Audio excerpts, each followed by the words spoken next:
Audrey Lamy, tiens, ça va être votre moment, Audrey, puisque c'est l'heure de la plume de Mathieu Noël. Et Mathieu, ce matin, vous êtes ennuyé. Ce n'est jamais bon quand vous appréciez trop l'invité.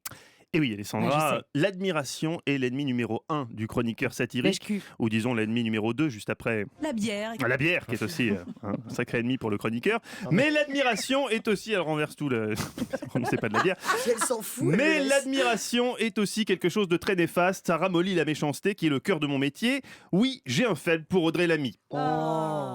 J'ai une alarme à 20h10, en 6 saisons, je n'ai pas raté un seul épisode de Scène de ménage. C'est vrai? Mais non, j'ai même pas la télé, mais enfin, tu sais, il faut trouver un angle dans ces chroniques. Non, mais j'ai vu ton one-man show, je l'ai vu au cinéma, et son talent m'a ébouriffé.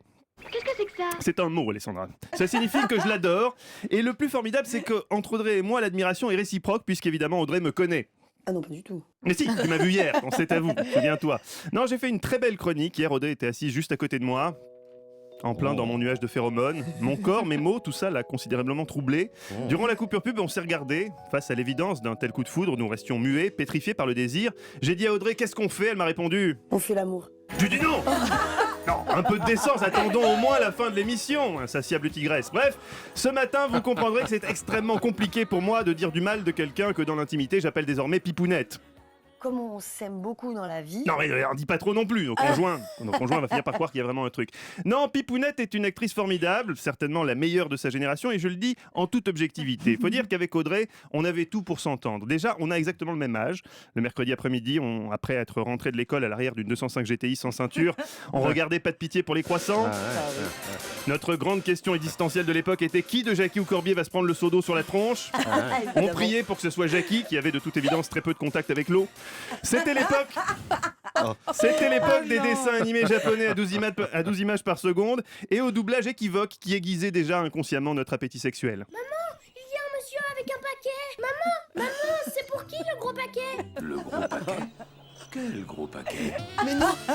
Pas étonnant, Non, c'est vrai. pas étonnant qu'on soit... non. Le collège foufoufou, pas étonnant qu'on soit la génération la plus psychanalysée. Bref, sur toute la période 80-91, on suit peu ou prou le même parcours. C'est après que nos chemins divergent. Vos parents, qui vivent dans les Cévennes, vous soutiennent dans votre envie de devenir comédienne et vous donnent 2 ans pour arriver à quelque chose. Moi, pareil, sauf que mes parents, qui vivent en Suisse et nagent dans la thune, me donnent 15 ans pour réussir, avec 6 000 € d'argent de poche par mois.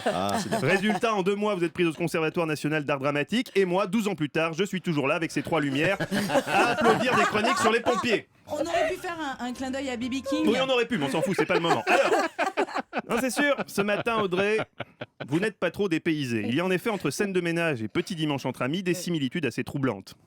Bien, bande de bâtards. La parité, c'est une connerie. Tu pouvais pas le dire plus tôt, pauvre con? Arrête, ta fiole. Mais la différence principale étant que dans Scène de ménage, vous faites semblant de vous détester, alors que dans la vie, vous vous aimez. Ici, c'est juste l'inverse. Alors, Audrey, tu l'auras C'est pas compris. vrai. Mais évidemment. Ici, Audrey, tu l'auras compris, je suis fan de toi, mais je n'aime pas quand tu mens.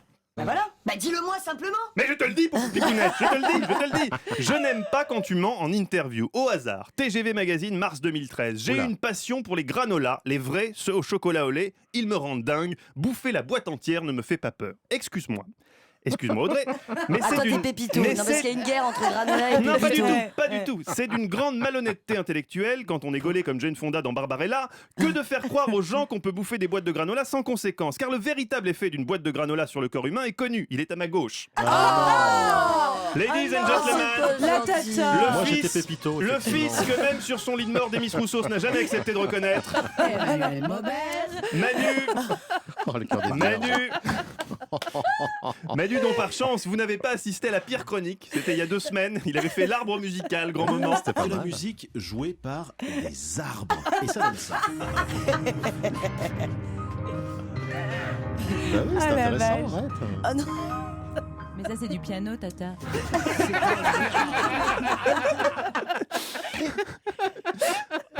Ça, c'était ta meilleure, je pense. Ah, Enfin, mais qu'est-ce qu'on fait encore là, nous? Enfin, elle connaît les contre-allées de la promenade des Anglais comme sa poche. Et pour cause, elle a longtemps exercé un métier qui l'amenait à beaucoup marcher. Habituellement au milieu des trottoirs, etc., et notamment sous le tunnel. Oui, on salue ses anciens clients. Oh la vache. Audrey, je vous présente Eva Rock. Je veux faire l'amour. Oui, tout doux, bijou, tout doux. On va déjeuner d'abord à la cantine, comme d'habitude, on verra ensuite. Eva, qui a clairement inspiré votre personnage de Céline dans le film, cette femme qui, pour gagner sa vie, s'est reconvertie dans le téléphone rose. Eva, elle était dans les années 90 une des figures du téléphone rose, équivalent niçois du téléphone rose, sous le pseudonyme aguicheur de Bunga Bunga, Voilà. la reine du Pambania. Une success story qui, hélas, pris fin au tournant des années 2000 avec l'avènement d'Internet. Décidément, on est peu de choses. Comme tu dis, dommage. Mais les abonnés n'oublieront jamais cette particularité qui fait toujours son charme aujourd'hui, puisque, comment dire ça, Alessandra, Eva est... Moitié gazon, moitié terre battue. Voilà. Maintenant, Pipounette, tu connais toute l'équipe. Mais tu Tu peux, tu peux mesurer le cadeau que tes parents t'ont fait en te donnant seulement 2 ans pour réussir. Je te laisse. Manu, un dernier mot idiot. Comme aurait dit. Ah, pas mieux. Allez, viens, Pipounette, on se casse. Mathieu Noël sur Europe 1. Une chronique que vous pouvez retrouver sur europe1.fr.